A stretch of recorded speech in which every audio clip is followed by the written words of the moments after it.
out of apartment 5B.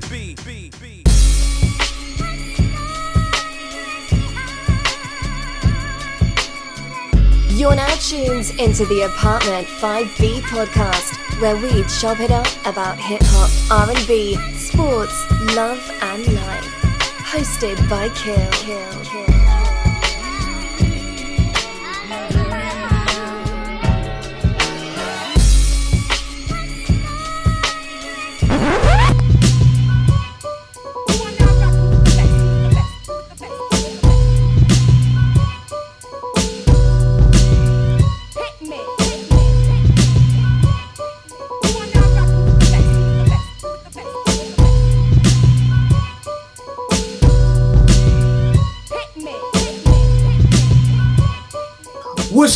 What's good? You are tuned to the Apartment 5B podcast, hosted by your man Kill. I got my squad with me, in effect, as always, ladies first. Porsche, what's good?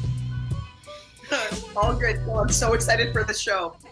All right, Jay Hardy, youngest in charge.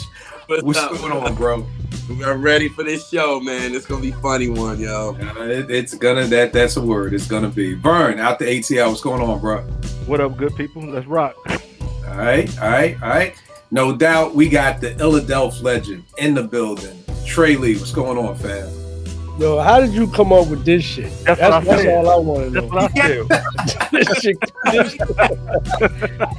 Yo, this is crazy. Yeah, this is gonna be crazy. And my brother, Penny, what's going on, fam? What's good, everybody? Yeah, man, that's what I asked him first. Like, how you come up with that? Yo, bro, it's crazy, man. It's crazy. So y'all know me. Let's jump right into this week's show. Before I jump into the show, one of the things I want to say, man, is I'm blessed. I appreciate everybody who's here, who's part of Apartment 5B fam, because you guys are the people. When you talk about these topics, it comes from talking with y'all all the time. It comes from being on the timeline, and I get. There are like literally 8 million hip hop podcasts out here, and I may be leaving about 500-600 more of them out. So when people say they rock with us, I truly appreciate that. And I always try to come up with topics that's not the normal topics. You know, no matter what you do, who's got the dopest boys, what's the dopest posse? Because we all gonna bump heads on that or whatever like that. But tonight's show, if anybody else does this, y'all niggas are biting. That's all it is, because ain't nobody's brain working like how my brain works at times. So tonight's show, we are talking about one of my favorite movies of all time. It's probably a top 5 movie of mine in the history of modern day cinema. I'm talking about The Warriors. For people who have not seen it, it's about a gang from Coney Island. If you're not familiar with New York, Coney Island is the southern tip of Brooklyn, right on the Atlantic Ocean. They go all the way to the Bronx. What's the boy's name? I'm blanking right now after watching The Warriors. Just like Cyrus. Cyrus is the head of the biggest gang in New York, and he says, "Yo, all the gangs can take over New York, but you got to come to this gang meeting in the Bronx. No weapons. So you're going up there naked, no weapons or nothing like that.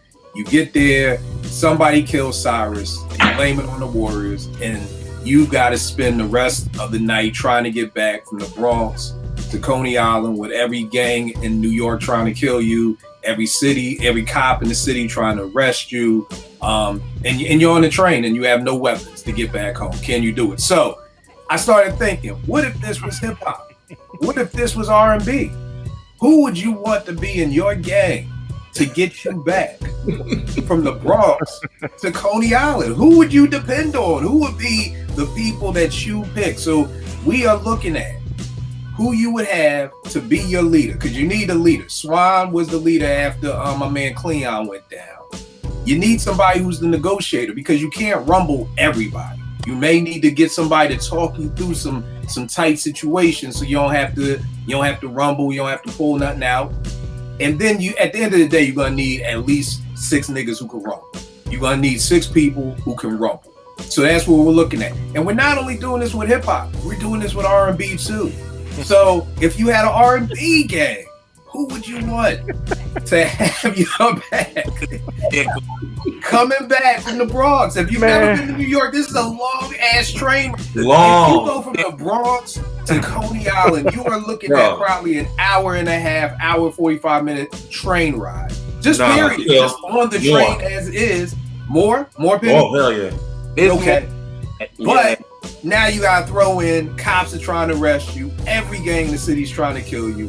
Who are you depending on? Porsche, I already know you're gonna go Jodeci on me tonight. So yes, Porsche already gave me the heads up. She's not following any rules tonight. But Porsche, we're gonna get started with who are two of the people you are picking to be the people who are gonna fight? Who are two of your fighters? And why did you pick two of these people to fight? Okay. I picked one is Lil Fame and the other is Sean Price. That's two of my picks. I'm not mad. I'm not mad. Now please explain to me. Well, you ain't gotta explain to me. Explain to the people watching. I don't think anyone who's familiar with M.O.P. M.O.P's music is like an entire gang theme situation. Like they are hype music for the gym. They will get you like hyped up for any type of rumble, fight, aggression, anything.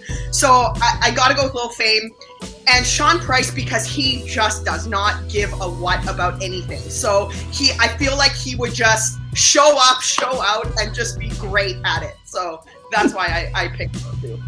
I'm not mad at Sean P. And for people watching, we said that you could pick people who have passed away. You know, nobody's off, limits with this joint. You could pick any people from wherever, East Coast, West Coast, down south, wherever you want to pick from. The thing with me, I'm picking my fighters and I'm thinking, one, I want to try to stay away from some of the obvious people. You know what I mean? Because I know certain people I want to always try to be off to the left. One of the things I've learned in Philly growing up, running around in Philly in the streets is it's not just always a big nigga. You don't always need some big, humongous dude who's, more importantly that I've seen, more important than anything is heart. You know what I mean? I'm picking people who I think have heart. So I'm going with somebody who I doubt anybody else might pick, and that's going to be the late, great Nipsey Hussle.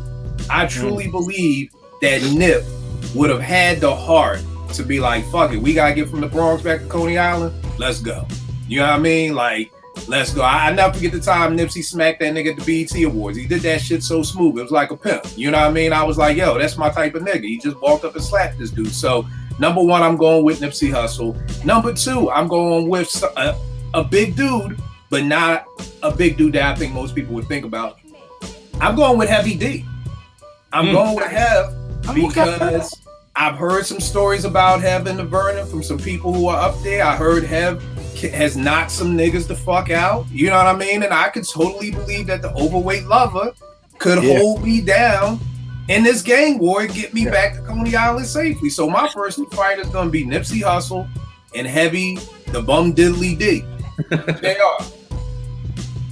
Now here's the funny thing, because we're going to talk about the movie too, because JR and Porch just watched it for the first time last night. So we're going to get into the movie. Yeah, I got something to say about the movie too. We're going to get into the movie, but we're going to get through this. JR, who are your first two fighters? Who are you going with? I'm to top with this because I was like, the way I did it was totally wrong. So explain how you did it. Explain how you did it. Well, I thought it was like the movie, so I started picking people like, you know what I'm saying? I was like, I had the leader, and then I was like, I had a girl in there that was gonna be loyal to them, and then I had them all like a rap type of battle thing. But the way I explained it, y'all was like, nah, it ain't that. So I had to come off the top with this, and I'm starting with my R&B first, and then I'm gonna go to hip hop because I'm thinking of hip hop. Well, let's wait till we go to R&B till we get. All right, well then go to somebody else because I'm still doing my. You still doing your hip hop. All right, I'll bring you down last. Yeah. Vern, what about you? Who you got? All right, first two fighters. I'm going somebody that most people don't know about, but if you're in Atlanta, T.Mo. Goody. Bruh, there are legendary stories of this nigga in high school just going to parks and just knocking people out. I mean, like KO, because he used to box. So, T.Mo. Goody, like you said, Kill, ain't the biggest, but Joker got heart. And then I'm going to go... That's obvious. I'm going to go Tretch. It's kind of obvious, but... Nah. I ain't mad at Tretch. I ain't mad at Tretch. I mean, because see, there was a time in hip hop where everybody was the ruggedest, wickedest. He wore a chain around his neck and carried a machete. But I never forget this. I read Tret say this. Y'all better be glad that I'm rapping because I would be climbing through I would be a danger. Yeah, he said I'd be in your house robbing you. Yeah, it was a rhyme and reason. Yeah, that nigga said, y'all better be glad I rap because you know what I mean. There's another thing, and for people who may not remember the '92 Tretch, we're talking he wore a chain, like a real chain, not no rope chain, like white chain around his neck. I ain't want nobody to be like, oh, well, everybody wore a chain. No, not a gold chain, nigga, a real chain around his neck with a machete. There's a whole different type of. Portia to know about one of my homeboys who used to rock a machete back in the day, and it ended very badly. So if you was carrying a machete, you was more scared of a nigga with a machete in 1991 than you were a gun. Because like the machete dude is really like, yo, this dude is really not playing with full deck. You know what I mean? Yeah. So you need somebody who's not playing with full deck to get you back home safely. Trey, who you got, good brother? I'm definitely interested to see who you got. Well, starting off, I'm going with Just Ice, right? There are legendary stories about Just Ice, particularly down at Howard University. I heard a little bird told me he was throwing people off of the roof of Meridian Hill Hall. Now, listen, you know what I'm saying? Like, I've just heard some things about Just Ice. I heard he was the real. I did not believe him on self-destruction. Right. I didn't believe him. Like, dog, you ain't trying to stop the violence. Come on. I did not. I promise you, I did not believe him. I said, "What is he doing on this record?" Right. So Just Ice, I have the utmost confidence that he can get me from point A to point B. No question. Probably by himself. But for reinforcement, I'm going with Country Strong. Yep. I'm going with Willie D. Oh yeah. Oh yeah. Okay. That's a good one. I don't know if y'all heard about this, but I heard he had a boxing match with Melly Mel with the guns and wore him out. Okay. That is a tall task and wore him out.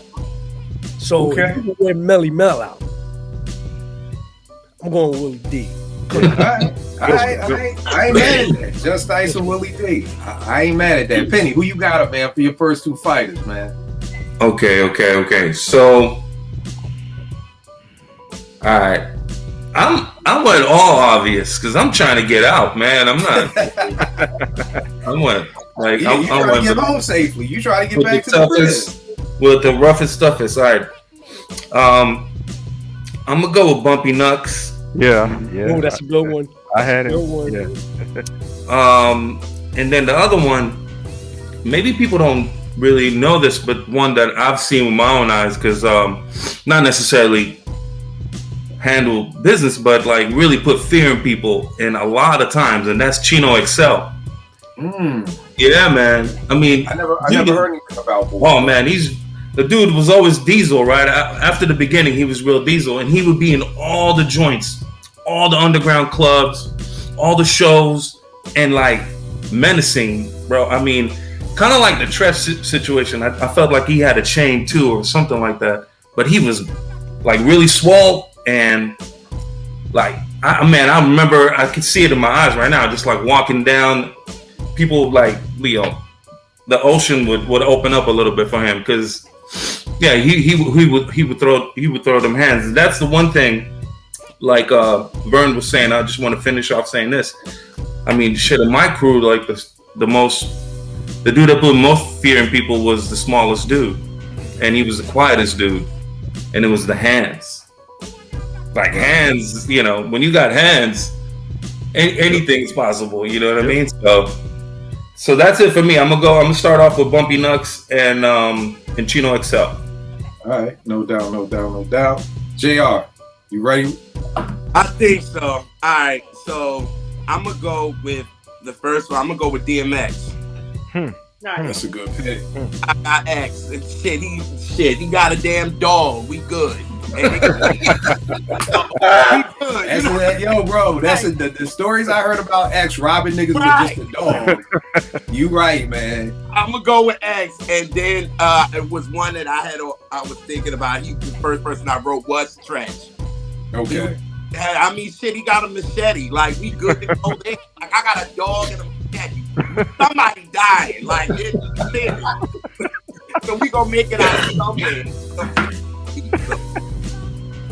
All right, no doubt. P, who are your next two fighters? Okay, so I had DMX on my list, but I'll omit because I have like 15 people. I have 15 fighters on this list. So I have, I'm gonna go with Ghostface. Because Ghostface, if we all remember the story, like went up to Hot 97, hot as hell, and created, like, wreaked havoc there. So I feel like Ghostface in the right situation and the right temperament can throw down. And yeah, I mean, I feel pretty good with Ghost being one of my fighters. And then I also got Suge Knight. I don't think I need to explain Suge any further because, yeah, I think there's some people dangled off balconies. I think there's a lot of stories about Suge. So if you know, you know. All right. That's the anchor of my team. Right. Portia's still on people right now. All right. The next person I had was Suge. I had Suge. Simply off the fact that you have people dissing Pac, you know what I mean? I don't know if there's ever been any historical diss of Suge Knight on wax during the 90s. You know, now everybody wants to talk shit about him because he's old and he in jail. But when Death Row was alive and well and Doggy Style was out and All Eyes on Me, I don't know if anybody has ever mentioned Suge's name on wax. You know, and we all know he's gonna stomp somebody the fuck out. Like, you know, that's obvious. You know, he's gonna put in some work. If you've never read the book Have Gun Will Travel by Ron Rowe, just telling the history of some of the stuff that happened out there on Death Row, trust me, Suge should be on your team. And I'm gonna go with another person who I have never heard. And this is why me and Portia truly brother and sister. I'm going with Billy Dance.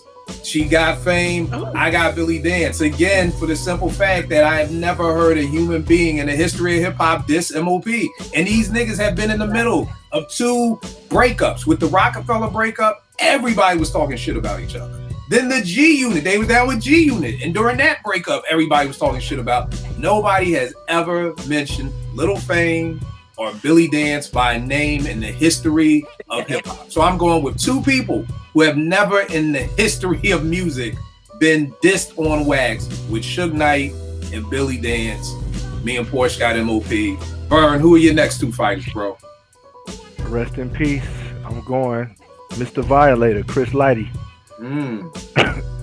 Chris Lighty used to get heads out of there, man. I remember Chris told a story. I want to say they were in LA, and I think Suge might have tried to punk. I'm getting it all wrong, but some notorious dude tried to punk Chris Lighty, and Eric B was there, and Chris was like, "Hey, you better tell this nigga who I am," and it squashed everything. So I'm going Chris Lighty, and then I'm gonna go to Texas. I'm gonna go Bun B from UGK. It's something about, you know, I probably got a southern bias, but what I've seen, and there's no disrespect to anybody from up top or whatever, but I've seen a lot of dudes from up top. Yo, son, I'm from. You seen the dude was at Quick Trip. I'm from New York, son. I'm from New York, and he got knocked into a yoga pose. You know, it's like, bro, most of the time, most of the southern dudes I know are not loud rah-rah, but they'll find you somewhere stinking if you mess with them. And I believe that Bun B, you know, is a guy that would do that. So I'm going Bun B and Chris Lighty. All right, no doubt. Trey, you on mute. But who you got up yes. next, bro? Hi, my first, I'm going KRS-One, man. Okay. So he's throwing people off stages, you know what I'm saying? He's an imposing figure. This dude is about 6'4", 260 pounds, and he's very, very boisterous, very loud. And he's from the Bronx, man. And he's from the Bronx. From the Bronx. And he's from the Bronx. So I'm going KRS-One. You know what I mean? Authoritative figure. Ain't nobody messing with him. Nobody. In any era. I don't care what you're talking about. He comes in the room, everything stops. So KRS-One. All right. In a second, I'm going 50 Cent, man. Any man that can take 7-8 bullets, I want it. And eat them, I want it. He gonna get me where I need to go, even if you got ammo. Word. Yep. To add to get me where I need to go, and he could box. I'm going 50. To add the trade story, and I'm going 50. I'm gonna get where I need to go. At an award show, 50 was on stage like, well, y'all niggas that was talking this stuff about y'all was gonna get me when y'all see me. Here I am. And that video was making the rounds again. That shit, nothing. That was hard, yeah. Yeah, I have 50 on my list too, because I'm like, yo, this nigga talking shit to Floyd Mayweather. Like, nigga, you talking shit to the everybody. Pound for pound, maybe best boxer in the world. You talking? Yeah, like this professional. Talking grimy and like dead ass behind it too, and talking mad shit. Like, yo, nigga, you can't read. Like, not just no subtle diss. Like, no, nigga, you can't read. Nigga. Straight up, yeah, like straight up illiterate. Like, yo, I'm like, this nigga 50 got a screw loose. So I definitely bullets. I eat bullets. I mean, how to rob. Yeah, I definitely feel you on the how to rob, man. Yeah. Hey, who you got up next for yours, man? All right. So y'all split them up, but I got Mash Out Posse together, man. I got Billy and Fame. That was the first two actually. When you hit me with the topic, and I was putting down fighters. M.O.P. was the first 3 letters that I wrote down. There you go, man. You can't go wrong with that. You can't go wrong with that. JR, who you got up for your next 2 fighters, bro? All right, shit. I got the whole Wu-Tang. For real. Well, I mean, JR, that's 8 niggas. Like, you can. Well, hey! Shit. No, I'm kidding. You really, I don't know if I want you guys. I don't know. You may be able to keep you guys. I don't know. No, all right. Because I'm coming off the top with this, but I got Papoose. Okay. Yes.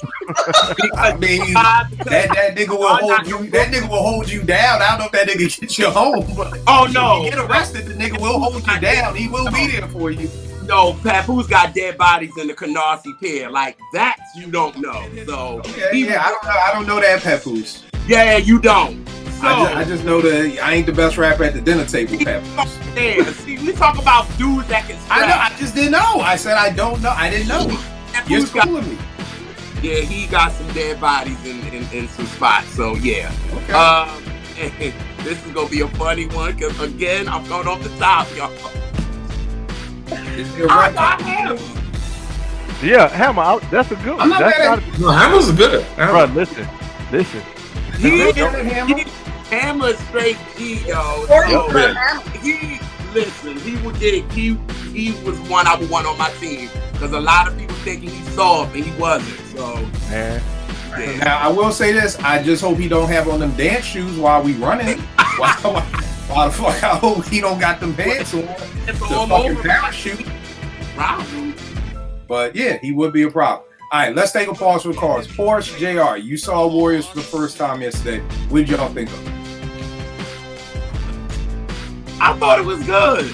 I did. I thought it was good. It's crazy because I asked Moms about it. And she was like, you never saw it? I was like, no. And what's so crazy, her best friend's brother was part of the editing team for the movie. Okay.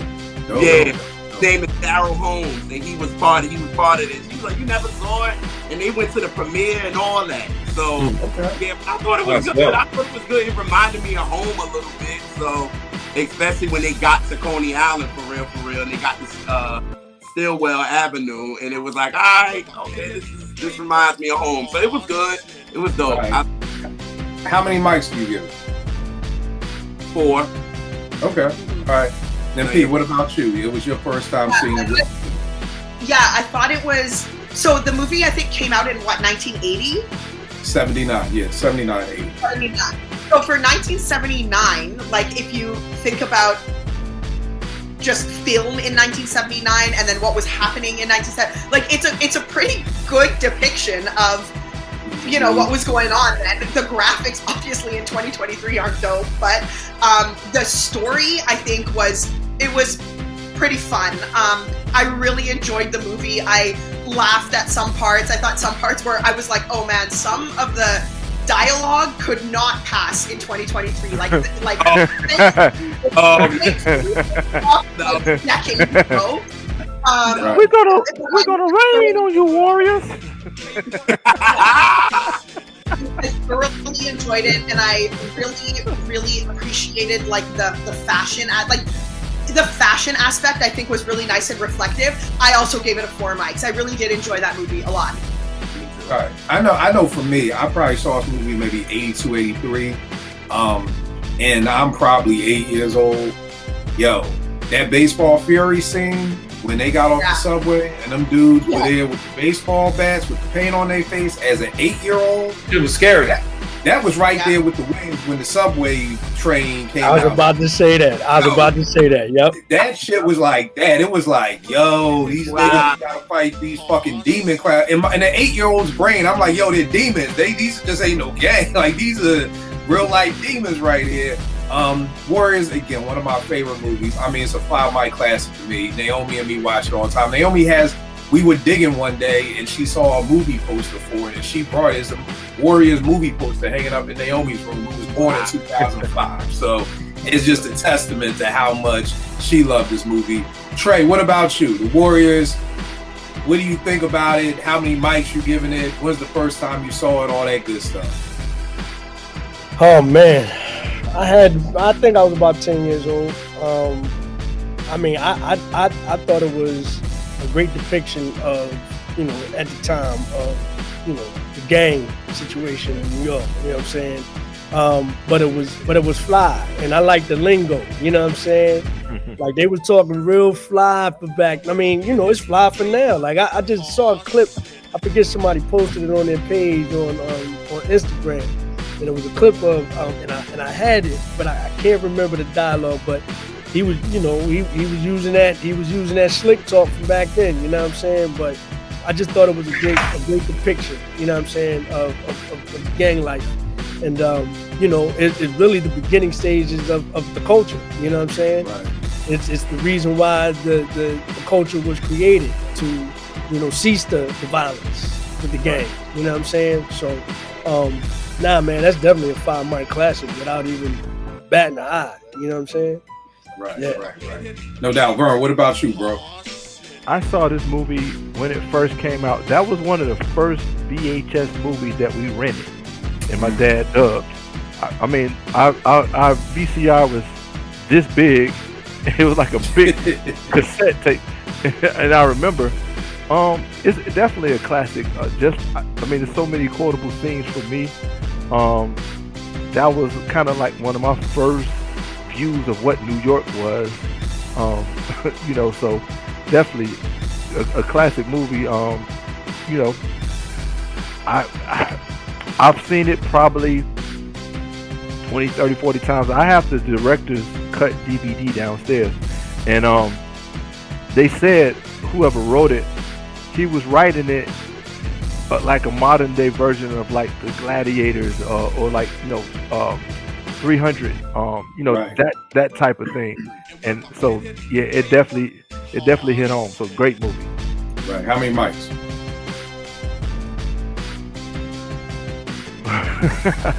I would say 4.5. All right, no doubt. Penny, what about you, bro? Same thing. I mean, I saw it probably 8 years old, something like that, 9 years old, and there were some scenes that I always remembered was scary. Right. But it's because, you know, I was just a little kid watching it. That's a 5 mic classic, man. I mean, I've seen it more times than I can remember. You know, and like, we have the luxury also to have seen it like as we age, right? Right. So we see it like differently every 5 or 10 years. And look, even to me as an actor, look, I can't help but watch a movie and I'll break it down. I can't. Right. But if I'm doing that too front-headedly here, then I'm not enjoying it, and the movie isn't good enough. So this doesn't happen in this movie, but it's back there, right? So I mean, I know for a fact, like some of the acting performances could be better. Are there some campy aspects to it? Maybe, but the overall, like when you put together the tone of the movie in '79, the theme of it, right? You have a bunch of young actors, and just that energy of the inexperience, it works for this movie because you have a bunch of kids who don't really know what to do in a lot of situations, right? So I think the movie's great. I mean, I can continue breaking it down like Siskel and Ebert up in this motherfucker.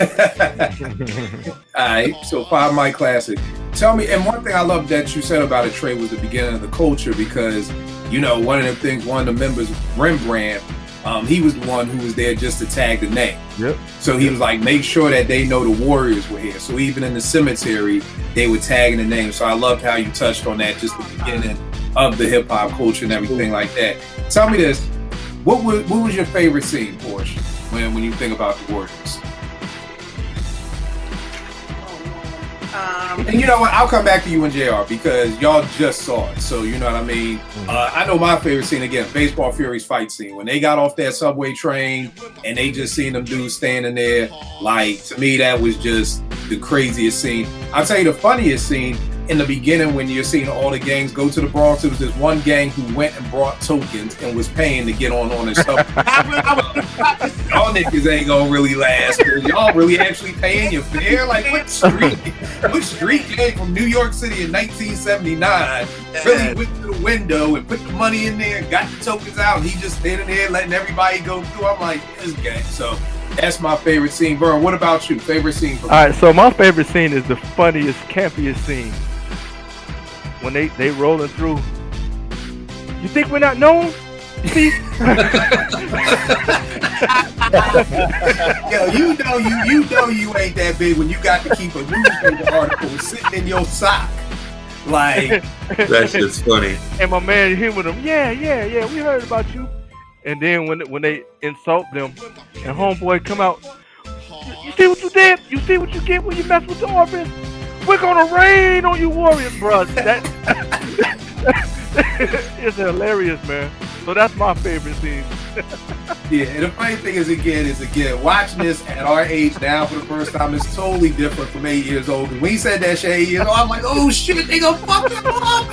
You watching now, it's like, you gonna rain on me, nigga? Like, so I totally get it. Trey, what about you? Favorite scene from the joint, man? I mean, mine's is cliche, man. Warriors, come out and play, Warriors. So they are, you know what I mean? Come out and Warriors, you know what I mean? Like, come on, man. That's I mean, yeah. Me too, man. The Cyrus, the speech, bro. That shit is so iconic, man. You count, sucker. Yeah. Hey, JR. Yeah. Yo, he killed that. Of course, this is y'all first time seeing it. Now, do y'all remember Buffy? Bad boys. Now I saw it. As soon as he did that, I was like, okay. So y'all didn't know when in that video where that came from? When Buffy was doing the bottles. Yeah, the bottles. No? All right. I was like, oh, he stole it from. Now you know. Now you know. I like how JR said that. I see where Puff stole it from. So. It was on me. Even ODB. You know what I'm saying? In his verse. Yeah. You know what I'm saying? Warriors come out and play. Yeah. So JR, of course, what was your favorite scene? I gotta say mine was probably not Cyrus's speech per se, but just that whole, like, Cyrus gets shot and then all of a sudden it's like mayhem and everyone's running and these guys are trying to like bust through the bottom of the wooden gate, like fence or whatever, and then come on, like it's like jagged, like perfectly like a puzzle cut out. Like, I don't know, I just thought it was really I thought it was the boards from the fence were like perfectly cut. They're like, come on, let's go, and like crawling underneath each Porsche is making the Warriors sound like an episode of Muppet Babies, man. They sound like prepubescent, like Penny said. They're like they don't know what to do. They're very young, right? So yeah. Yo, but that scene though, just real quick, that scene, man, that's complex. All those actors bugging out at the same time. Even though it's a simple direction, you think like just run. To have all those people, man, it was dope. They handled that really well. In hindsight, now that I think about it, man, it was done really well. But I really appreciated that those people were all like actual cast people. Like there was no like fake people in there. Do you know what I mean? Sometimes like no extras. Everybody was in it. Yep.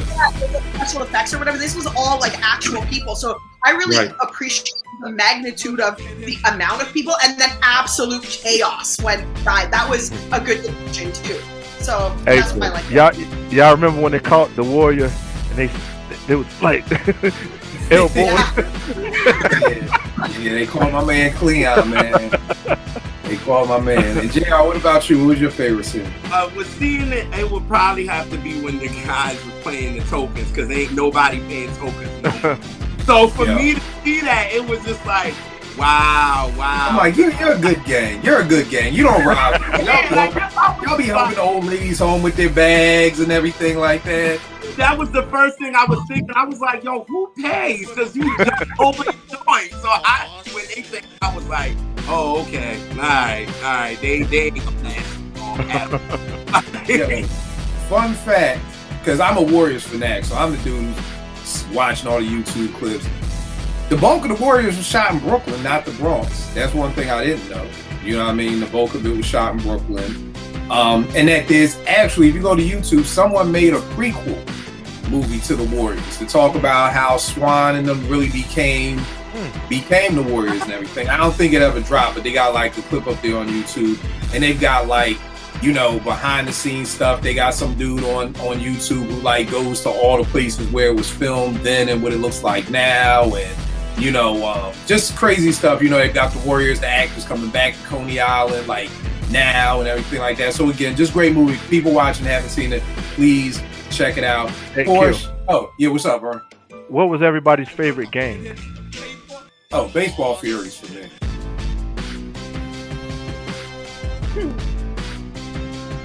I'm gonna go Turnbull ACs.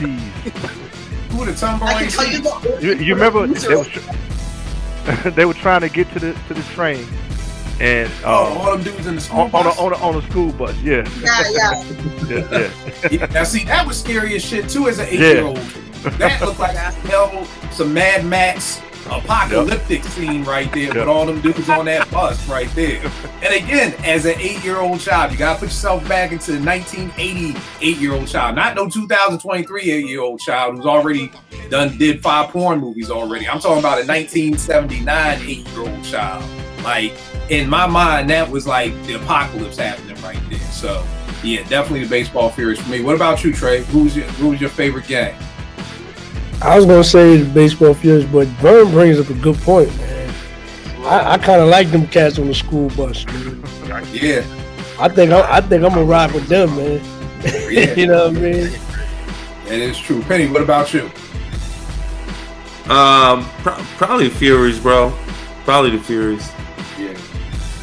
I mean, those are like that's the most disappointed that they whooped their ass that quick. Like they got out, you bro. know, I'm expecting these dudes like, how you get whooped with your own baseball bat? Like, come on, dog. Like it's like you a samurai and you got the sword and you just let some random dude whoop your ass and take your sword. So I actually expected more from the Furies. JR, what about you? I was gonna say the Furies. Porsche, what about you? I'm gonna go with the Warriors. I just I thought they were, you know, they did good with all the nonsense they had to deal with. I mean, one of their guys is handcuffed to a bench. Leon doesn't even figure out the freaking chaos at the beginning, so they're already one man down. Like, yeah, I mean, and they did it. So, you know. And the funny thing about Ajax, I never knew he went on to become like an accomplished actor. Like that's the dad of Dexter. Like I didn't even put the two and two together. But you know, he went on to become an accomplished actor. Also, the high pitched dude, Warriors. He's been in a lot of stuff. Oh hell yeah. Okay. Yep. All right. Cool. Porsche, back to your last two fighters. Okay, I got DJ Quick. I just feel like Quick is for Why are you guys laughing? I'm laughing at Kill. How did I know DJ Quick was gonna make this list somehow? He's gonna make every list that we do. Like if you say like we need an Olympic swimming team, I promise you're gonna find a way to let DJ Quick get that perm wet. You know, and it could be the all gymnastics team, or it's gonna be like DJ Quick and Tupac. Like these are the two who are gonna make every team that you put together. Hilariously enough, my second is Tupac. There you go. I know everybody watching. I know my little sis. We will listen. DJ Quick and Tupac are both. Okay, Quick, I can say, is very familiar with LA gang culture. If there's anybody who can navigate a gang situation, it's gonna be Quick. I really believe that. I'm not saying that he was involved. I'm not saying he's a member of anything. I'm just saying that being a part of LA culture, he would know this kind of how to navigate this kind of situation. So I'm going with Quick and Pac because it's Tupac. He got into it with the officers. We know Tupac is hot-headed, so if it came down, I believe he would throw down. So I'm going with Pac. All right. My last two, I got the Broad Street Bully, Beanie Siegel. I believe Beans is going to put in some work for me. I never forget at the beginning of his Green Lantern mixtape, it's an interview with him on TV, and he's talking about his gun case, and he said, yo, these motherfuckers insulted my aim. Man, they said it was attempted murder. That nigga said, I don't attempt to murder nobody. If I want you dead, you dead. I said, God damn, this nigga just said they disrespected my aim. Like I said, I attempted. So I feel like Beans is gonna get me home any which way. And here's a funny one that people may laugh at, but if you know the history, you'll understand this. I'm going with Ladies Love Cool J, man. Yo, like I've heard LL throughout the years in the 80s, niggas would try to test him and L had to throw joints. Not to mention, I heard a nigga broke into his house, like on some real life shit, like a couple of years ago. Yeah. That nigga had to handle that situation. So I'm gonna go with LL. I know he's a little old, but I still gonna go with LL. You know what I mean? On that. So I got. Reason. Oh, my bad, JR. What you gonna say? I was just saying he know New York, so you good there too. Yeah. So I'm in mine now with Beans and LL. So I'm ending with Nipsey, Heavy D, Suge Knight, Billy Dance, Beans, and LL. That's my 6. Vern, who are your last two for your squad? My last two, I'm going to Be Real. Don't you know he's loco? Yeah, he really is. And I'm gonna go with a sleeper because you wouldn't not automatically assume he'd get you out of there, but I believe he would. That's Nate Dogg, man. Okay. The quiet, unassuming. He'll knock you out and then sing over your body. So, I'm going. So I got Be Real, Nate Dogg, Chris Lighty, T.Mo Goody, Tretch, and Bun B. All right, no doubt. Porsche, run down your 6 for us real quick. Hey, it was Lil Fame, Sean Price, DJ Quick, Ghostface, Suge Knight, and Tupac. All right. Trey, who's your last two, brother? Okay, since you picked LL, you know what I'm saying, because he was definitely on the radar, but I had some other ones that I wanted to substitute. So I got a lot of, you know what I mean, like a lot of, so I need some negotiators, you know what I'm saying? Hold on, before we get to negotiators, before we get there, you got any more fighters? Oh, well, I mean, Let me think. Let me come back to me. Come back to me. All Let me right. think. Okay. Kenny, who you got for your last two fighters, bro? All right. So in the same way, because Suge was picked, I'm gonna bring him an honorable mention that I had waiting by. And I mean, there's no easy way to say it. The timing sucks. True Goy the Dove. Okay. He used to put hands on people, man. Him and Mace. Yo, I Man. got Maceo as one of my alternatives, man. Man. One of my alternates. Roadies. I think we touched on it on Twitter, me and Vern, on separate occasions maybe. I watched during the pandemic when they were all chopping it up together and Dave was in the hospital. They didn't talk about it then, but I'm just going back to the last time I got just to watch them, like, you know, just a fly on the wall and talk about it. But it flashback memories of just watching interviews or the stories, because it was always fascinating to me, because I didn't know that back in the day. You know, you didn't know that those dudes was really tough and put hands on people. But I'm going with True Goy to sub for Suge because he was picked. And the last one, look, I don't know if this was Porsche's meaning to with Pac, but I need a shit starter, right, on my team. I need somebody who's just really going to get in somebody's face. And to me, it's young Curl Cube, young angry Curl Cube is right there, you know, showing you the pistol. You know what I mean? I need a shit starter, at least one dude, because all the rest of the dudes gonna back him up, but somebody will be right in the face to get it going. All right, no doubt. JR, who are your last two fighters? I'm gonna say Styles P. Okay, Styles P. I'm not Like mad at Styles that. Say P. I'm Styles. not mad at Styles. And the last one, I don't know if somebody said, but I'm gonna say Ghostface. Yeah, Porsche said Ghost. Those All right. two. Now, Porsche, who is your negotiator? Since you have to have two, Casey and JoJo, who are your two negotiators? Oh my, two negotiators, and this is where I told Trey he'd see, is Tracy Lee and Amir. And the reason How the fuck? Tracy Lee and fucking Amir of all motherfucking people, you're negotiators. Hey, I'm a lawyer, man. I'm a Yeah, lawyer. I'm trying, Trey. I get you. How, boys? How two of your favorite Amir is MCs? gonna walk in there and be like, listen, I took You know a what? linguistic. We are Amir going is to do a show on who do you want to be on your hip hop fucking golf team, and it's gonna. I promise you, it's gonna be DJ Quick, Tupac, Tracy Tupac. Lee, and Amir. Amir. Like we're gonna do a show on who would you want on your all RJ. basketball team. RJ Payne. Blue. It's true. Listen, Tracy Lee and Lord. I get Trey. I get him. He's a lawyer, but you gotta have to explain to me Amir. What the fuck is Amir So negotiating? Amir, if you ever listen to Amir's friggin' interviews, this guy is like, okay, I'm gonna break it down for you. It's like this, and he just sits there and he lists off things. Listen, I took a linguistics course one time, and it was like this. These things are slanted. Like if you ever, You know what, Porsche?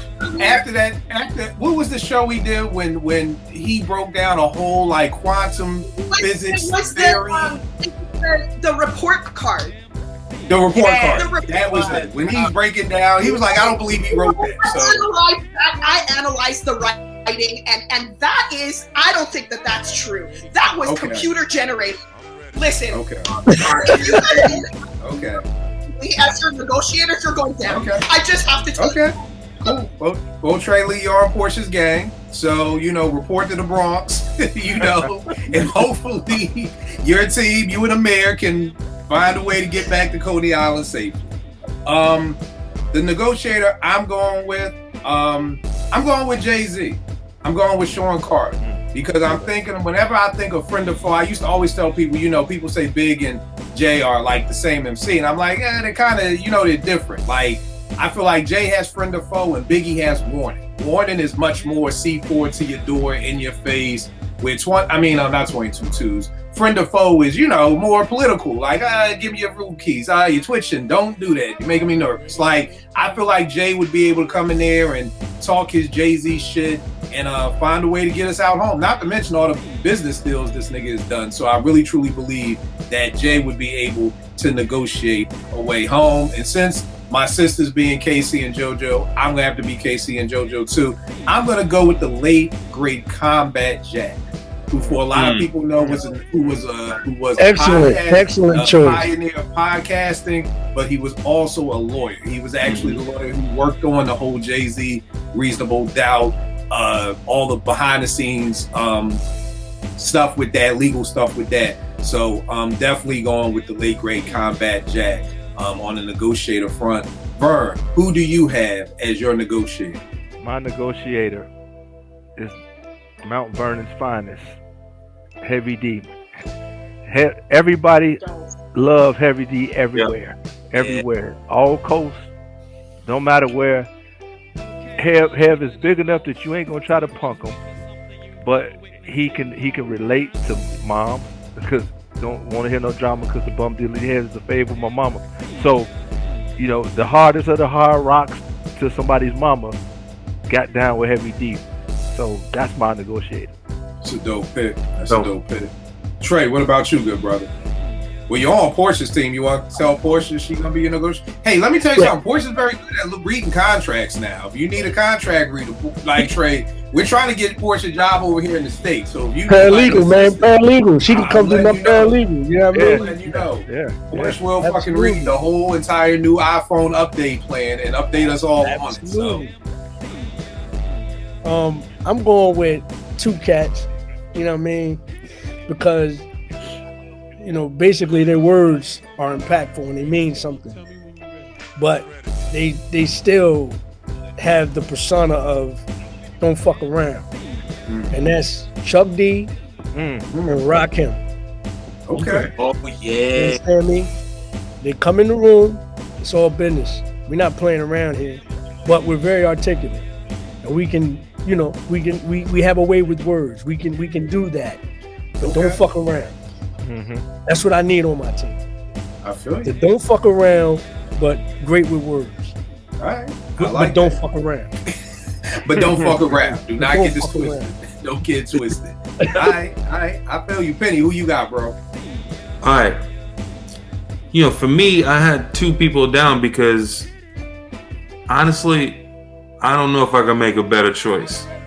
One of these dudes came to mind first, but I don't know if I can make a better choice than these two dudes.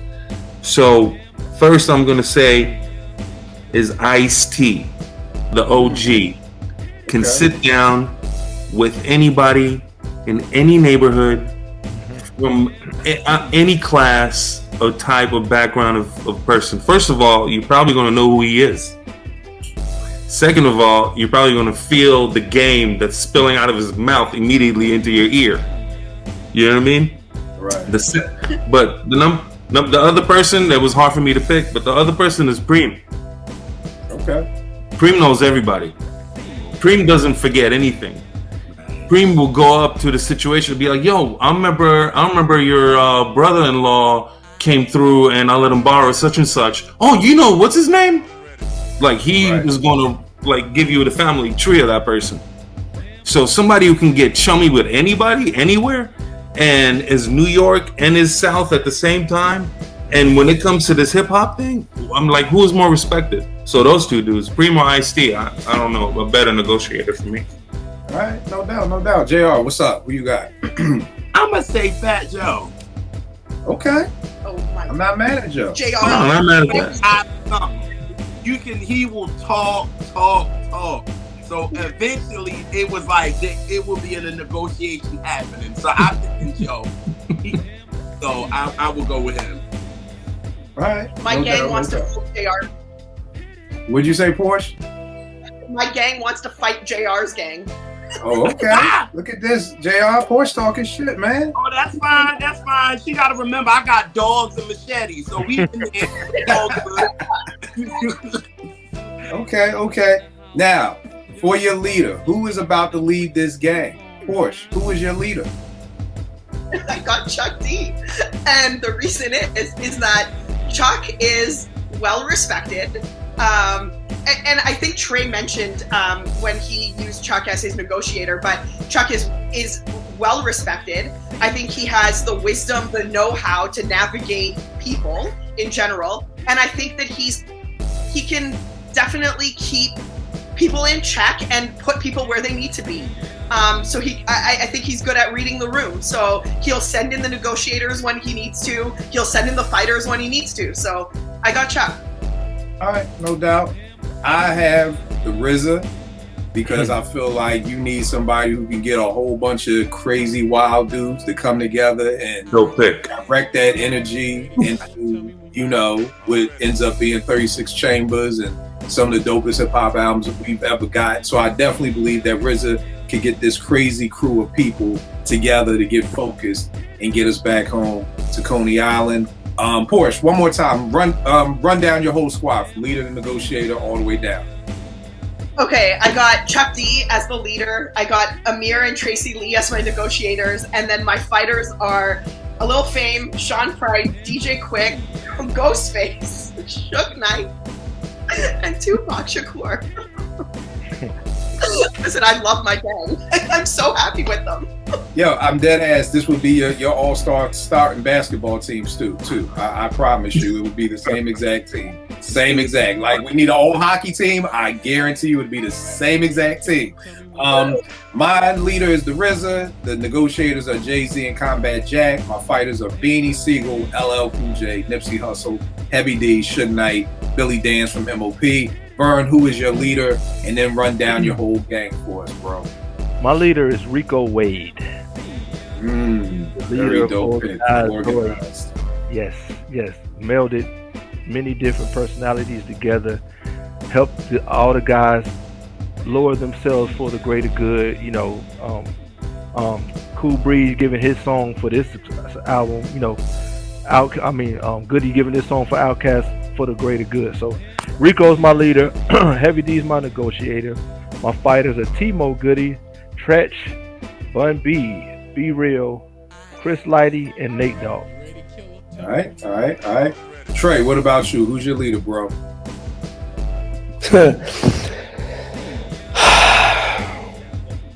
This is merely, and I'm just coming up with this on the fly, just because he is.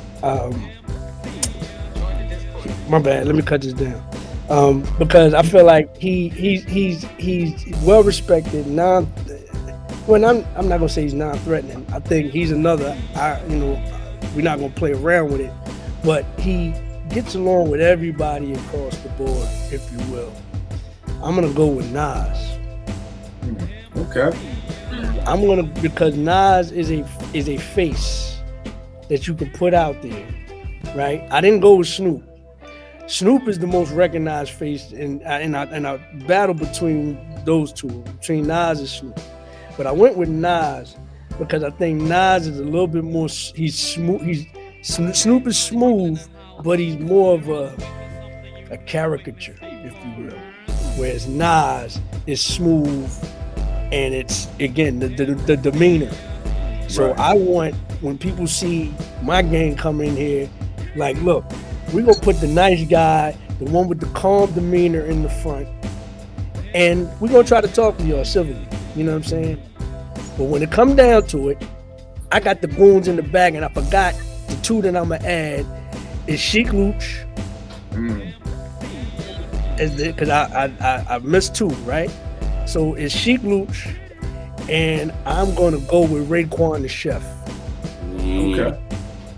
So those are the other two goons added on to 50 and Karis One and Just Ice and Willie D. I got monsters on my squad. No doubt. And you're the only gang who's on two different fucking gangs. You got your gang and then you got Portia's gang. So you got to jump sides in different fights. And I got Chuck D and Rakim, you know what I'm saying? Right. And I got Nas in the front. Like, hey, fellas. Hey, listen, we want peace. We don't want I don't want to do it to you, but these niggas behind me, bro, like, yo, they got a mind of their own, man. So, Amen. Nah, I feel you. All right, Penny, who's your leader, man? All right, my leader has been mentioned in other capacity, but to me, I'm not trying to have a leader that's going to be like, quiet or even like talk to you, even though he could talk your ear off. I want somebody who's going to bum rush through the whole city to get me home.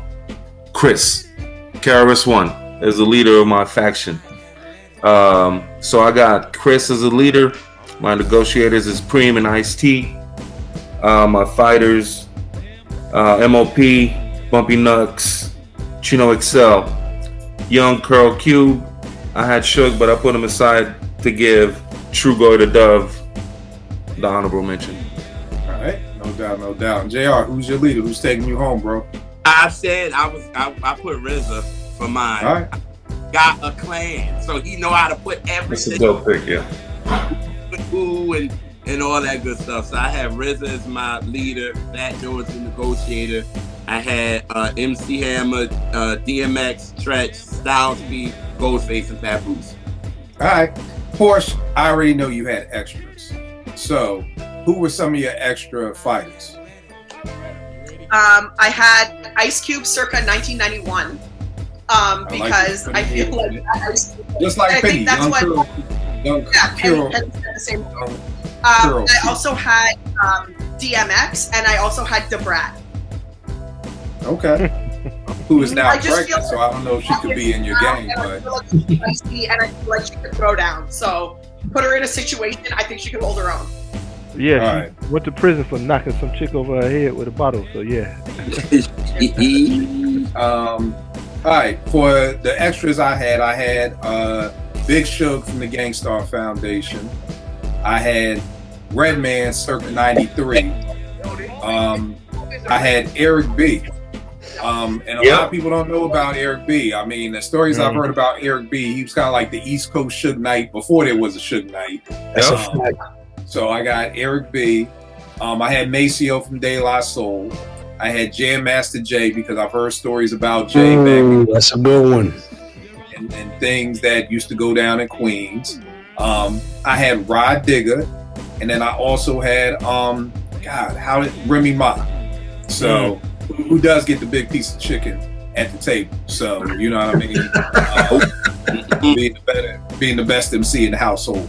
And then I also had my other negotiator was Puff. This nigga has shaded so many niggas out of so many contracts. I'm like, Puff, you'll fucking get. That's not bad. That's not bad. So Puff was a backup negotiator. And then I had Westside Gun as a backup leader. Just from what he's done with Griselda, then basically kind of losing Benny and Conway, and then coming back with this next realm of Griselda's with the Rome Streets and the Stove God and everything like that. Vern, did you have any leftovers anywhere? Yeah. Scarface, MC8, Bone Crusher, and the Lady of Rage. Oh, I got Rage too. That's dope. Trey, any leftovers? Really, I was going to cheat and just say the entire Wu-Tang Clan for everything. JR. Right. You know what I'm saying? Really, that's what I was going to do.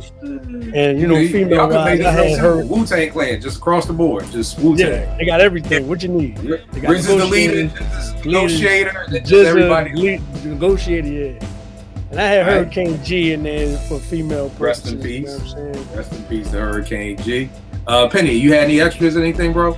Yeah, so I had Lady of Rage. That's a dope one. And cause see, at first I was putting them down in pairs. I said M.O.P. And then somehow like Bumpy and Chino XL came out, and then like Suge and Cube came out, and the last two I had was Tragedy and Nori. Not mad Trash. Yeah, Trash would do all kinds of things. He can fight and negotiate. Nori, he might be the shit starter, but he's also kind of not all there and can shoot people. Now, Porsche, here's one that I'm shocked didn't make your team, Porsche. I'm shocked Cormega didn't make your squad. Yeah, because Mega would have been a dope pull too. Mega would have been a dope pull. All right, Noriega's just going to interrupt.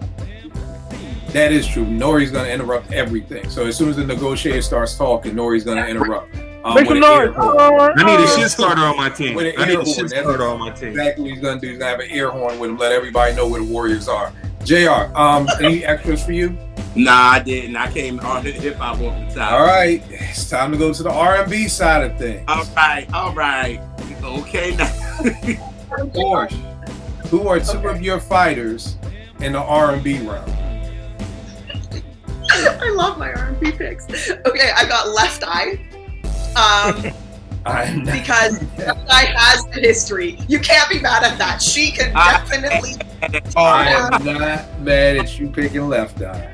Listen, and Left Eye I feel like she would know, she's preventative, so she would even know before shit got bad to go throw down. So I'm really, really safe with Left Eye. And then I got Dawn Robinson. I just feel like she's got the attitude. I feel like she can, push comes to shove, I'm confident she could hold her own. Okay. I'm not Dawn from En Vogue. Used to have a crush on Dawn from En Vogue. Oh, you think not like Honey didn't want to get with me? So just you got her she gonna fight? Yeah, she's saying Dawn will throw down. Oh, that's nice. All right, no doubt. Penny, I know you got to dip out, bro. Tell them where they can get at you real quick. Where can they get at you? Where can they follow you? Where you at, bro? Just Twitter, man. You guys know where to find me. Penny Butter. Much love, y'all. Thanks for having me. And Kill, I'll be in touch real soon. No doubt, Peace, bro. everybody. Peace, Penny. All right. The two first fighters I'm starting with R&B. I'm going with Jill Scott. She's from North Philly. Her first single was Getting in the Way. Her first single was about rumbling a chick. So I'm going with Jill from Philly. And then and y'all can laugh all y'all want. I'm going with Solange. Solange showed me in the elevator. So I'm setting my joint off with the people may not notice about the hood. Maybe it's just the DC thing. Let me explain something to you. My boys, they talk all day long. Talk. My girls, if it's just a look, it's on sight. They going, they wrecking, they pulling out razor blades. My girls are going for the jugular. So on some R&B shit, you give me Jill Scott and Solange as my first two fighters, and I'm good to go. Vern, who you going with your first two fighters on the R&B side of things? First one, nobody would ever pick this, but I know for a fact, I know people that know this cat. El DeBarge, do not play with him. Hell, he was on my list, but do not play with him. Yeah, he's knocked out gang members. Yeah. Right. Yeah. El DeBarge? Oh yeah. Oh yes. Think about. Hold on. Think about the house he grew up in. Think about the hell that. I mean, his brothers. They used to torture each other. Yep. And I mean, and then you gotta think. This is the same thing I say about like cats, light skin or whatever. Everybody tried to try them, so their skills were on max. Right. And my second pick is little known person, but listen to the second episode of Dallas Austin on Questlove, and you'll know who this guy. Y'all know who the Highland Place Mobsters is, right? Yeah. Chip from the Highland Place Mobsters. He was Maniac in the Highland Place Mobsters, the one with the blonde hair. In College Park, Chip and Dip known to just break up parties, man. I quickly apologize. Their names are Chip and Dip. Chip and Dip, bro. Listen. Official in the streets, dog. I just learned that from listening to what you call. So yeah. Chip was crazy. I met the dude a couple of times. I mean, like on the album covers of Highland Place Mobsters, he had on the straight jacket. That wasn't for play. The dude is different. So okay. I'm going El DeBarge and Chip. All right, no doubt. Trey, who are your first R&B people, man? Rick James. And David Ruffin. On my list too. Damn. I'm going straight street gutter. I'm going switchblade, man. Yeah, You're not gonna play around with it. Yeah. Straight razor. I'm going with the conga lean, the perm, curls, everything. Activator, you know what I mean? Hot comb, all of it.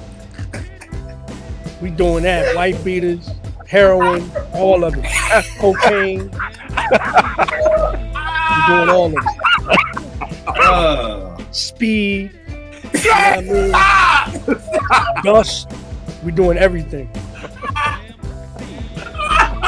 You understand me? Oh. This dude I have it. Come see us. Yo. All right. Oh my goodness. All right. So we got Rick James and David Ruffin over here. JR, who do you have starting out your squad, man? First of all, I'm starting with James Brown first. Okay. James Brown is a goon, period.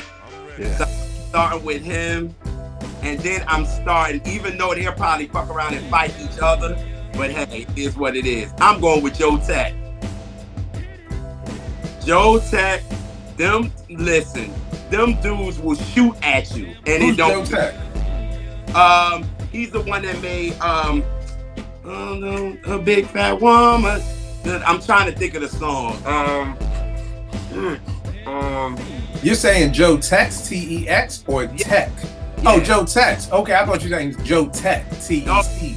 Okay, Joe Tex. Okay. I would get him because he tried. Come on, him and James Brown had shooting battles at each other. Oh, like for real. So I had no idea. Yes, they are goons, dog. So them two off the break. I know I'm good with them two. Like I'm straight with them. So I'm starting off with those two. All right, Porsche. Who's your next two? I got Erykah Badu, because that's Medusa. I feel like she would.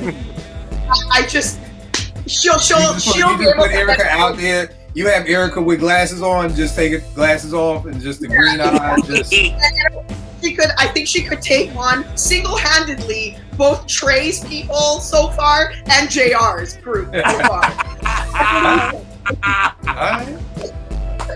And then I got Mary J. Mary J's dancing alone is some sort of show. So I'm sorry, I gotta do it. I can't not. Yo, you said her dancing? I gotta. Listen, if that's her dancing, her throwing down is gonna be a. This nigga said Mary J's dancing. Not gonna be Porsche, for real. Yes, oh my god. Mary J's on my list. Yep. All right. I see you going with the all-female squad. She knows.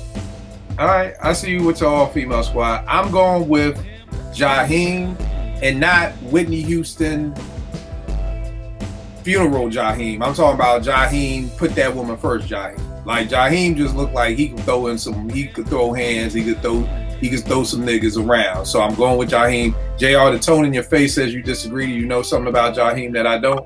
No, go ahead. No. And the second person I'm going with is Life Jennings. Life Jennings just looks like he will stab you for no goddamn reason. So, you know, I figure between Jaheim and Life, I should be good on that rah-rah shit. Vern, who you got up next for your squad? Right, I'm going old school player. You don't want no smoke with Eddie Levert. You just don't. Trust me, you just don't. And then, Kelly Isley, the dude with the white pants, the black hat. God damn it, hey man, it's a snub nose 38 in his boot. Yo, how do you even know this nigga's name? I can't name nobody else Nas's brothers but Ron. Read the liner notes. They got their name right there. That nigga told me to read the liner notes, nigga. Not just read the liner notes. Read the liner notes, nigga. Man, Kelly, man, and his brother Ron, not Ron, but what's the other? Rudolph. Man, them dudes remind me of my uncles. My father had 6 brothers. And there's stories like my uncle Jeff was the smallest one, but was the most gangster. My father said there was a time he had a broke leg, so he was backed up on the locker with his crutch and beat like 3 dudes with the crutch, man. Them dudes, man, in the 70s, man, they was just different, bro. And like that's why I laugh when people talk about certain cats and how they dress now. It's like, man, bro, in the 70s, jokers had on halter tops, you know, and blouses, but they would put you to sleep.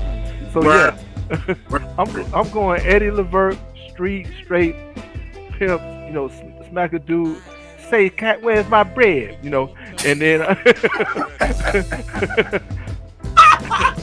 say, cat, where's my bread? Where's my bread, sucker? and O. Kelly Isley. Hey, no doubt, no doubt. Trey, who do you have up next for you? I'm sure it's somebody who's doing speed and heroin and so many drugs that. Nah. See, I got people for that already. So now I'm coming with somebody, you know what I mean? That again, you step in the room, you don't want that business. I'm gonna go with Eddie's son, Gerald. And I heard Gerald had pull in Ohio. He told Cam, yo, I know the folks out here, man. You might want to calm down with what you're doing out here. Yeah. Like square business. You know what I'm saying? Gerald had pull. And then the other man I'm going with, just the mere presence. I'm going with Black Moses. I'm going with Isaac Hayes. Fine. Yeah. Come on, man. Yeah. I'm going with Sir Isaac. Yes, he put them glasses on with the chains around his neck. I was gonna say he did it before Tretch. Bare shirt with chains. Yeah, man. That's who I got. I ain't mad at that. JR, who you got for your next two? Y'all took. All right. I'm gonna throw a female in there. I'm gonna throw Stephanie Mills in there. Okay. Stephanie Mills from Bed-Stuy. She about this life. Okay. About this life. And then sing home to you after she done knocked your ass out. And then sing home. I got her. I had David Ruffin on mine, but I'm gonna say Keith Sweat. Okay. Keith Sweat is an OG. You think he's singing them love songs? That dude is he from Harlem. I will say this: I've heard about Keith beating some women. That's not a positive fighter, but I have heard Keith about putting his hands on some women. Oh dang, I ain't know that. Yeah, so we got that, but okay. Because I was gonna say Ike, but I threw him out because I ain't know that. Yeah, please let's not bring up Ike. We don't want any type of Right, you don't want to get this that. Exactly. I'm trying to keep it, make $1 out of 15 cents. So let's not get us banned. Right. All right. Porsche, who are your last two fighters on the R&B side? Oh my God, you're gonna laugh at me again. You're gonna laugh. If you say Trey Lee and Amir, I'm going to hang up on you right now. Nathan Morris from Boyz II Men. Listen, I know JR's face is. No, wait. This may be worse than saying Trey Lee and Amir. Who did you just say? Nathan Morris from Boyz II Men. You say the man's an asshole. You guys don't know he's actually. I've heard him. Yeah. Nate is about that life. For real. Yeah, he was not a very nice person at all. I saw him in Vancouver and he was mean mugging everybody. And I was like, actually, like, you just finished a concert where you were handing out roses and now you look like you're gonna beat up everybody in this room. So yes, I'm going very confidently with Nathan Morris. And my last one is Al Green. He is definitely about that life. He has some situations under his belt that I think he can hold it down. So I'm very confident with my last two guys. But we know his kryptonite though.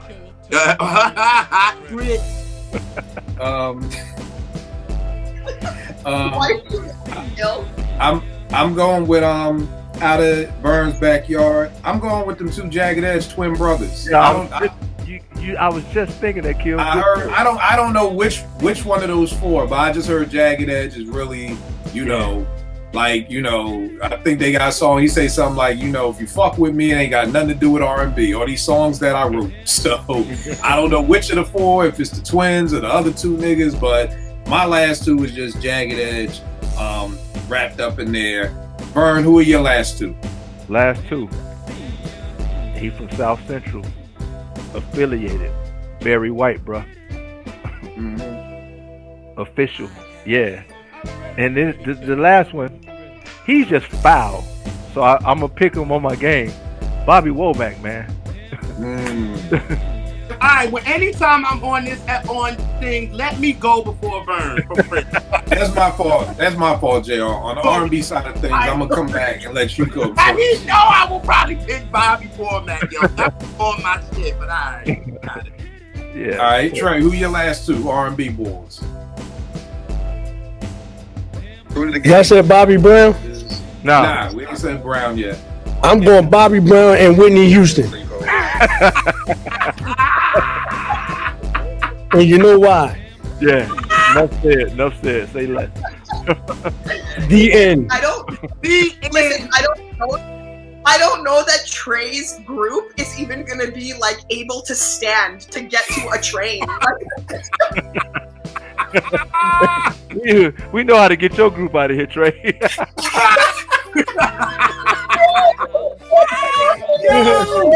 They're gonna be like, you know what? Fuck all that shit. Just ride by them and throw a key of coke in the street. Oh, no, they fucking.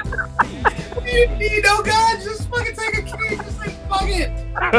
Yo, Bird, the niggas on the bus, they don't even got no bats. They just like throw. They about to run up the steps. They throw the coke. Them niggas run back down the steps, out in the streets. They done. They done. Oh my god! You spent the whole time fussing at my people, and we're gonna be able to take on Trey's group in a second. Yo, man, all you gotta do is have a fucking Kia and Trey's boots out of here, man. Like KRS-One, you are out of here, bro. JR, you got 4 drug addicts. Like, this is like robbing a bank with Skippy from fucking Dead Presidents. Like, yo, you got a drug addict and you got a crazy ass white boy. And now y'all wondering why the fuck he killed the cop and he blew up the van. These two niggas on the same. All right, JR, who's your last two fighters, bro? It's been said, but I was gonna say Mary, because Mary know how to take a cut to the face, so we good. No. She's not. Mary's Yonkers, right? Yonkers, yeah. Okay. And then I was gonna say Bobby Womack for real, because he just elaborate on it. Disrespectful, cruddy. Yeah. Like, you don't want this dude around your chick, your dude, nothing. He's that cruddy. So you need a cruddy dude in your joint, and he's one of them. The cruddiest dude ever. Then he'll make a song about the shit. That after y'all get back to Coney Island, he drop a new single, right? Right. Like, we killed a bunch of niggas. Like, that's what he'll do. Like, oh god.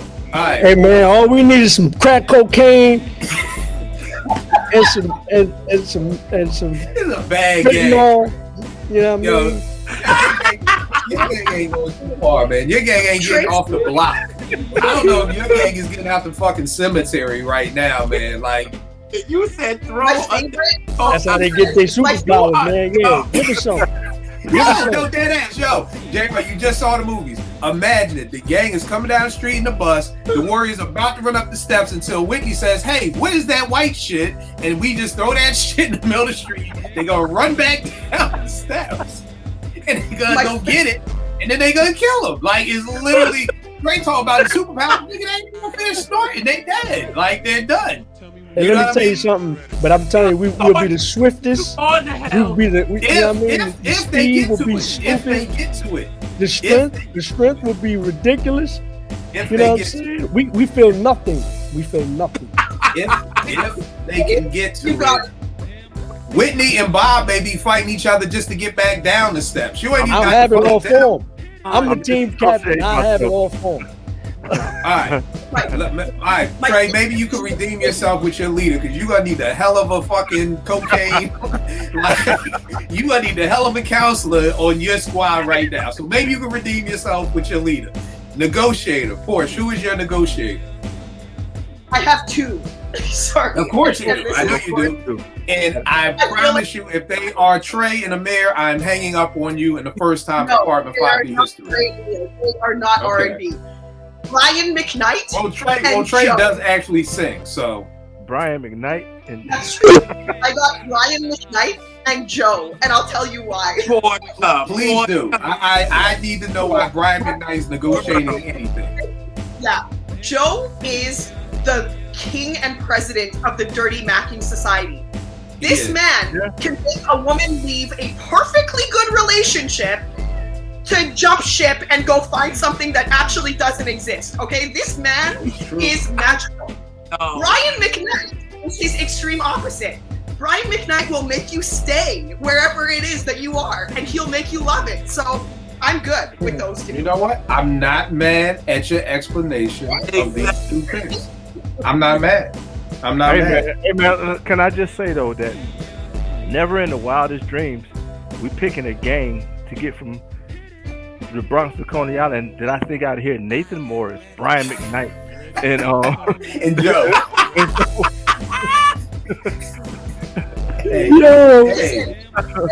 If Trey can say I pick Bobby and Whitney, and you know why, I can pick my people. You are right. You're right. My negotiator is Barry Gordy.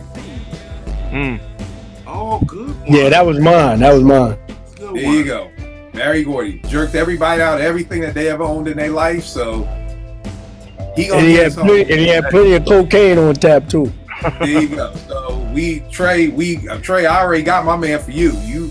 And Barry Gordy is your negotiator, nigga. You ain't getting out the goddamn playground. You don't even get to the cemetery. Everybody on your squad does coke. Everybody. Vern, who's your negotiator? I got the big joker, man. The Black Godfather, Clarence Avon, is my negotiator. Nice. That's nice. Okay. I mean, gangsters respect them. Yeah. The real gangsters, like the mobster gangsters, corporate America, music, all that. So yeah, Clarence Avon is my negotiator. Yes, sir. All right. Trey, Barry Gordy's yours for what reasons? Or just the obvious? Just the obvious, but who did you have for me? Who did you have for me? What, you said who?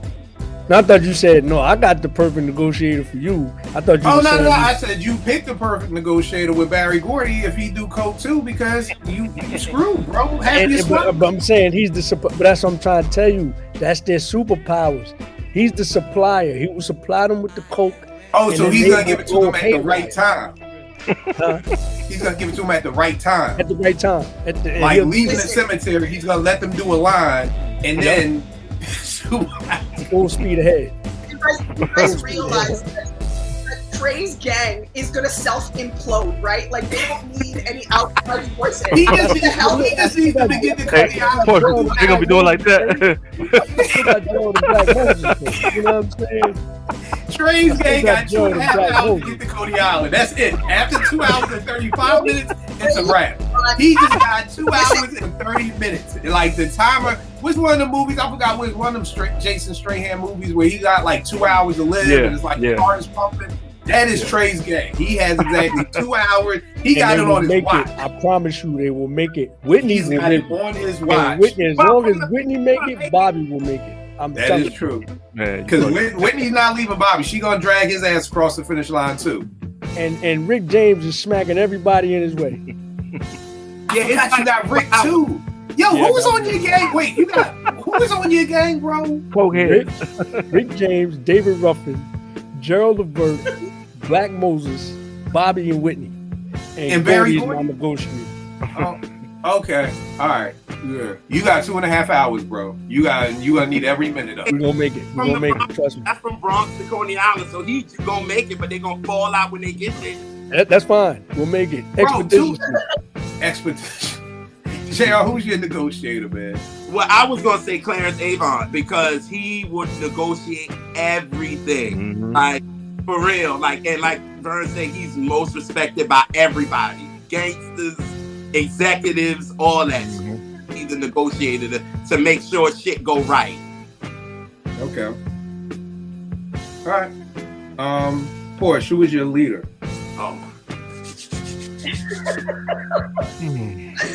My leader, because it's Nate Dogg. And the reason I have Nate is because Nate is my Swiss Army knife. He is R&B what I need him to be. And I've said this before. He's R&B when I need him to be, and he's hip hop when I need him to be, like a rapper. So in this case, I'm taking him as my R&B leader, and it's just Nate is just that dude. I feel like he's got the presence, he's got the know-how, and he can hold this squad down. Yeah, so she picked all these people musically. We talk about squabbling. Yeah, I don't know if your gang gets into a fight. If your gang gets into a fight, Porsche, I think you're done. The thing is your gang might not be. Y'all may be able to get through the whole night and not have to fight. Yep. Right. You might be able to do that. Right. But if fly under the radar, I don't know if it's gonna last. Island. Joe and Brian McKnight are gonna free us. Don't worry. All right. R.I.P. the same one when the nasty niggas out of Jersey. I'm gonna quote him for who my leader is. Coming out with new additions like Mike Bivins. I'm going with Mike Bivins from the Biv 10 record days. He had Boys the Men, ABC, MC Brains. People forget he had 702. He had Subway. Yeah, I felt like Mike put all that talent together. He was the businessman. He was making things happen. So he is my leader for my R&B squad. And then if I had a second leader, I got to go with Mr. Biggs, a.k.a. Ron Isley. I felt like Ron could keep this team together. And then I also feel like he either pimp smack you or hit you with his cane. One of the two things. So that would be my leader. Vern, who is your leader who's going to get you back to back to Coney Island? Any man that can convince the biggest stars in music the night of the Grammys, as soon as the award show is over, to come into the studio for 5, 6, 7, 8 hours and record We Are the World. We talking about the biggest stars in music. Quincy Jones, brother. That's my leader. Period. Okay. All right. I'm not mad at that. I didn't even know that's how We the World went down. I didn't know it was right. Yeah, it was the night after the Grammys. Yes. Okay. I mean, hey. And then to think about, to massage all those egos. No, you only get to say who. You know, you do this part, you do that part, and everybody's stuck with it. You know, so yeah, that's the master leader. All right. Trey Lee, prayerfully your leader is not on drugs. I'm going with James Brown, man. Okay, well then your gang just isn't like leaving because nobody. Your gang didn't. You know what? Trey's gang didn't even leave Coney Island. These niggas didn't even leave because they was high and they forgot all about the meeting. And they went a day late. They up there by themselves, like, what the fuck? Where everybody at? Your gang didn't even leave Coney Island. They didn't even leave. Y'all ain't even buy the tokens. Y'all just forgot about it. I was just ready to do my thing. Right. Y'all was getting high. Y'all forgot all about the whole. Y'all came back. Y'all came 2 days later. So yeah, everybody done. Cyrus is dead. Everybody done. There ain't no rally no more. They came up there 2 days late because they was hot, man. Okay. What was inevitable is that we got to be funky. That's right. Oh God, JR, who is the leader of your gang? I'm gonna say Sam Cooke. Okay. And I say that because the things that he was doing within the industry, he was doing it quietly. Yeah. You need a leader sometime that's not completely out there and loud and all this. And Sam Cooke was doing everything so quiet. For him to get Jim Brown and Muhammad Ali together to kind of get together to create something for us, you need a leader like that. So I want Sam to lead all these people. And then everybody respect Sam. You know what I mean? James did. You know what I mean? Because James, after a while, gonna get on motherfucking nerves when he the leader. They gonna want to kill him. So I don't want a leader like that. I don't. I want somebody that you're gonna get respected. So I think everybody respects Sam. So that's why I think he would be a great leader. All right, no doubt. Porsche, please run down your gang for us. Wait till they get to me. Yeah, that you just better pray on the wing of the prayer. Don't have to fight nobody the whole night. guys think that my gang's gonna go down, but at least we're getting across from the Bronx to Coney Island. Okay, you at least made it to the meeting. You made it not to even. meeting. Yeah, they'll make it because nobody would think they're a gang. They'll just walk on through. Maybe that's our superpower. Trey's got stealth mode. Oh my god! All right, Portia, who's shaking that? My RNB is Nate Dogg as my leader. I've got Brian McKnight and Joe as my negotiators, which I think are brilliant. And my fighters are Left Eye, Dawn from En Vogue, Erica Badu, Mary Faye, Nathan Morris, and Al Green. Portia, you so nice. I pray you don't get into one fight. I pray you don't at all. All right. Wow. My leader is Mike Bivens and Mr. Biggs, aka Ronald Isley. My negotiator is Barry Gordy. My fighters are Jill Scott, Solange, Life Jennings, Jaheim, and Jagged Edge. Vern, who you got? My leader is Quincy Jones. My negotiator is Clarence Avant. My fighters are El DeBarge, Chip from Highland Place Monsters, Eddie Levert, O. Kelly Isley, Barry White, and Bobby Womack. Okay. Trey, what is your cocaine infused gang members? And Speed. That's gonna be a gang Speed. Speed ballers, yeah. You know what I mean? And Freebase. Don't forget that either. I got David Ruffin, Rick James, Gerald Levert, Black Moses himself, Isaac Hayes, Bobby and Whitney, Barry Gordy, and James Brown. Let's go. Oh my god. Okay.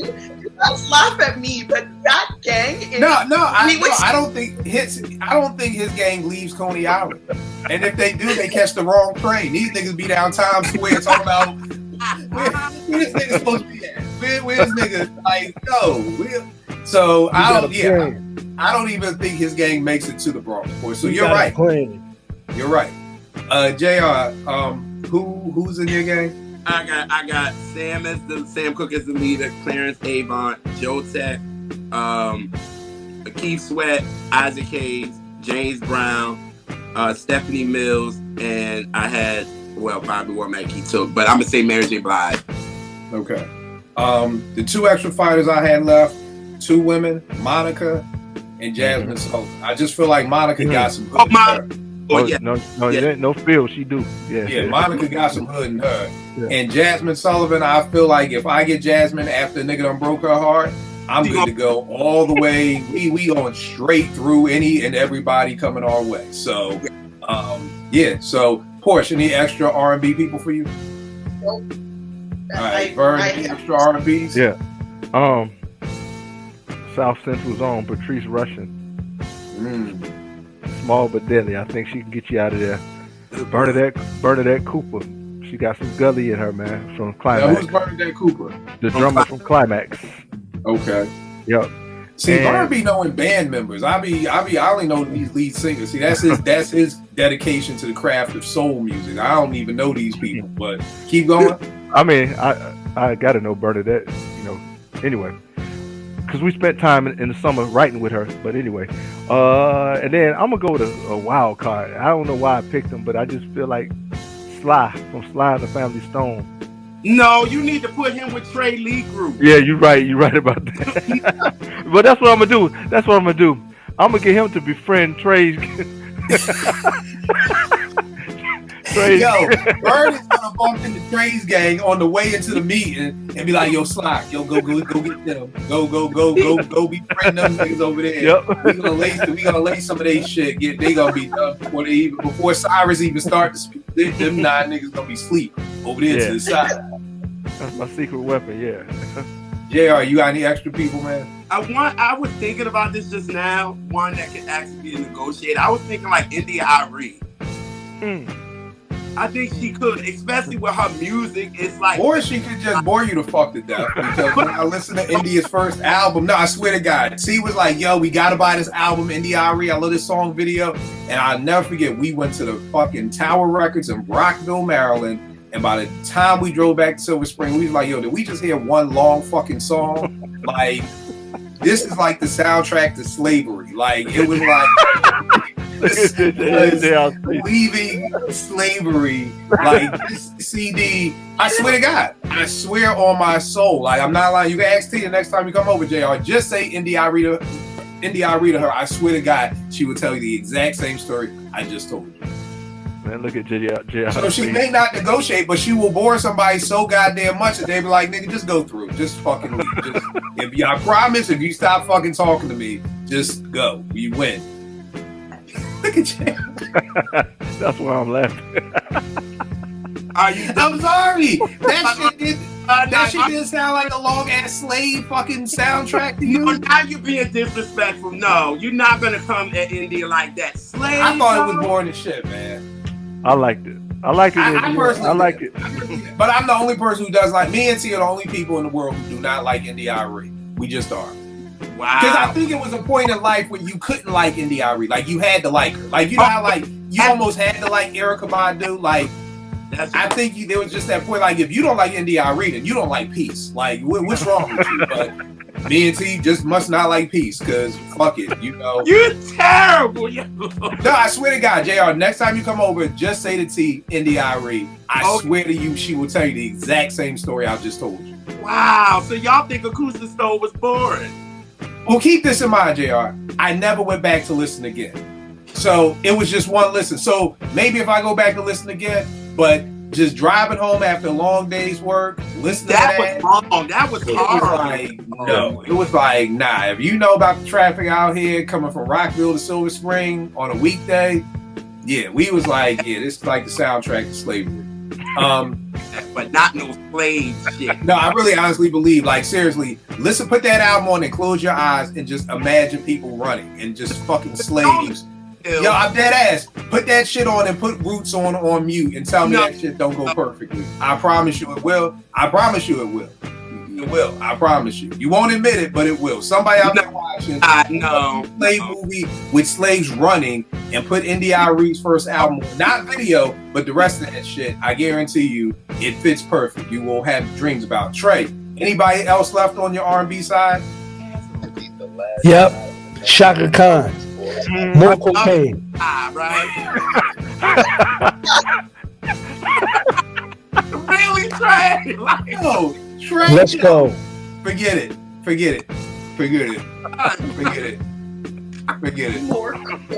Shaka Khan.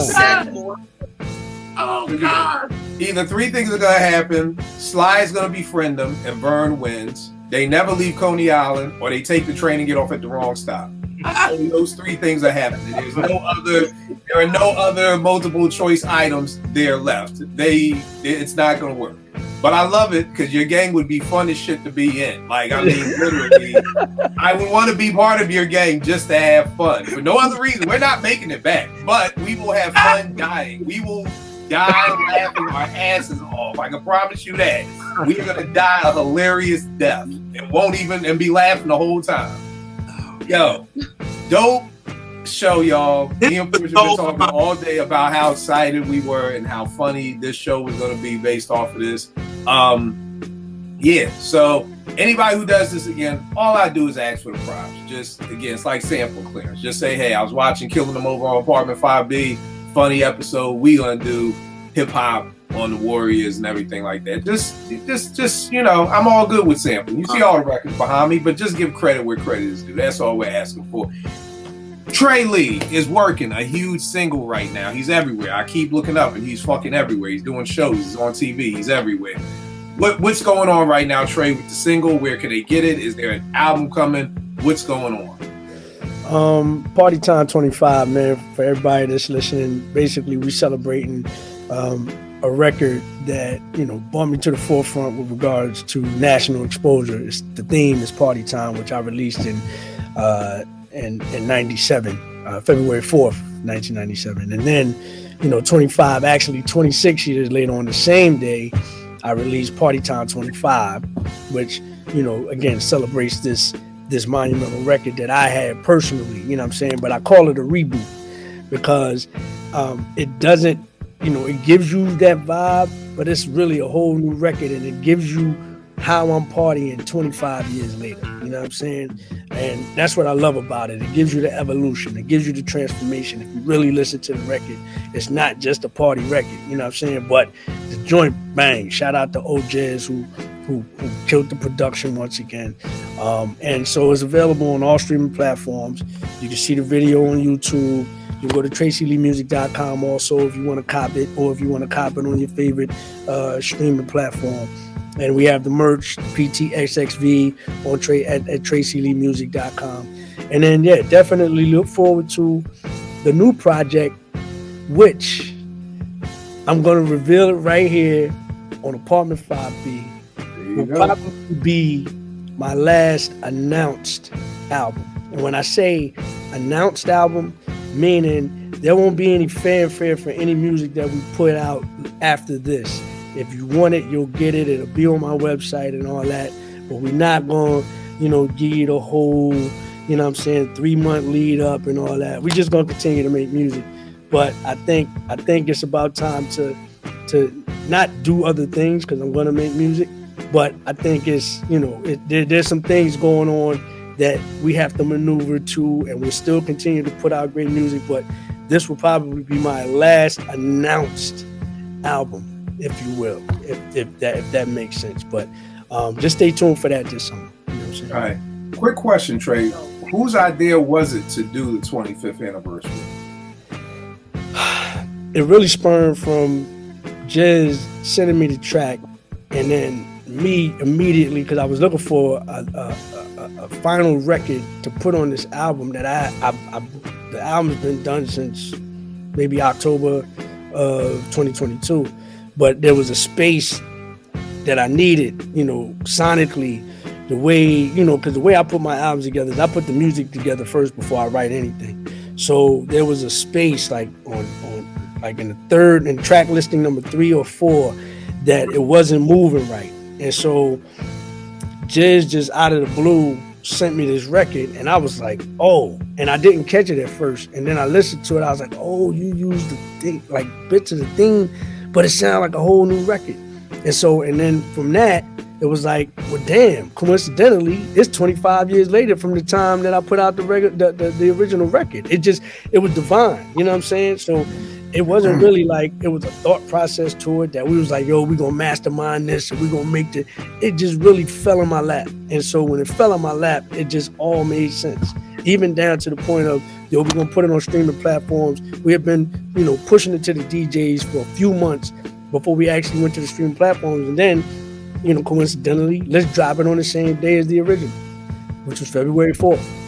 You know what I'm saying? So it all kind of, God's timing, man. It just fell into place. You know what I'm saying? All right. That's dope. JR, where can they get at you, good brother? The R&B raps. Our last video is doing so much numbers, which appreciated. We did Blackstreet's Another Level with Keith, which was a dope episode, which he's a big fan of Apartment 5B Kill on here too. But yeah, that's dope. R&B Reps, me and Elise got some stuff that's coming out soon. Just follow us on R&B Reps, me and Brother Soul on Instagram and Twitter. All right, Vern, where can I get at you, man? On Instagram at V the Lone Closer, and on Twitter at VChandler10. All right, P, what's up?